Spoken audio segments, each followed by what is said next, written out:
ආයිබෝවන් හැමෝටම ඔන්න ඔයාලා මේ වීඩියෝකින් දකිනවා පුංචි ලැබුණු ව්‍යාපාරයක්.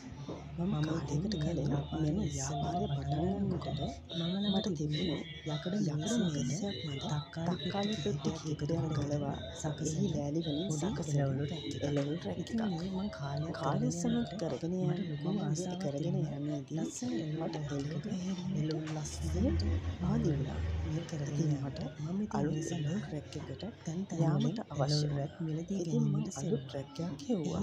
ඔහොම හොයද්දී මට තැනක තියෙන බව ආරංචි වුණා. මම ඒ බැලීමට ගියා. මම ඒ ගැනීම සඳහා යාමේදී ඒ ගැනීමට තවත් කෙනෙකු කැමැත්තෙන් සිටියා. ඉතින් ඔහු මා සමග ආරවුලක් ඇති කරගත්තා.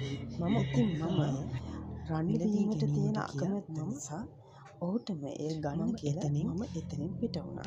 මම පිට වෙලා එනකොට මම එකක් හිතාගත්තා. තියාගෙන ආවා. කොහොම හරි හොඳ එළවලු රැකියා සකසනවා. ඒ තමයි ඉතින් කාලයක් කොහොම හරි මම මගේම කියලා ලස්සන එළවලු රැකියා නිර්මාණය කරනවා කියලා හිතාගෙන ඉතින් මම ආපු වෙලාවේ ඉඳන් ඒ ගැන කල්පනා කරලා ඉතින් කාලයක් දිහා බලලා ඒ නිර්මාණය කරපු එළවලු රැකියක හිතට ආව ලස්සන නිර්මාණයකට ඉතින් යාළුවනේ මට දැන් ඒ දිහා බලනකොට බොහොම සතුටක් තමයි ඇති වෙන්නේ.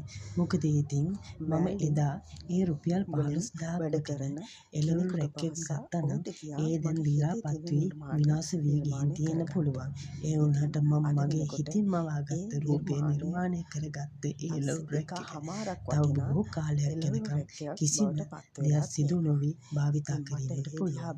ඉතින් මටත් ඔයාලට කියන්න තියෙන්නේ අපිට එන හැම ප්‍රශ්නයක්ම අපි හිතන්න ඕනේ අපේ හොඳටයි වෙන්නේ කියලා. අපිට එන ප්‍රශ්නේ දිහා අපි හොඳ විදිහට බලන්න ඕනේ.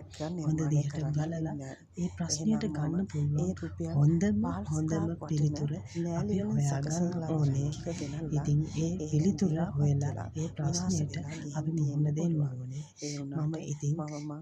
මම මගේ හිතේ තිබ්බ නිර්මාණය කරපු මේ රැක් එක තව අවුරුදු ගාණක් යනකම් කිසිම දෙයක් වෙන්නේ නැතුව භාවිතා කරන්න පුළුවන් විදියට සකසා තිබෙන නිසා කිසිම කරදරයක් නැතුව තව බොහෝ කාලයක් භාවිතා කරන්නට පුළුවන්. ඉතින් මටත් කියන්න තියෙන්නේ ඔයාලට මොන ප්‍රශ්නේ ආවත් එන හැම ප්‍රශ්නයක්ම වෙන්නේ අපේ හොඳටයි කියලා හිතලා එන ප්‍රශ්නෙට මුහුණ දීලා හැංගෙන්නේ නැතුව ඒ ප්‍රශ්නේ දිහා හොඳින් බලලා ඒට ගන්න පුළුවන් හොඳම තීරණය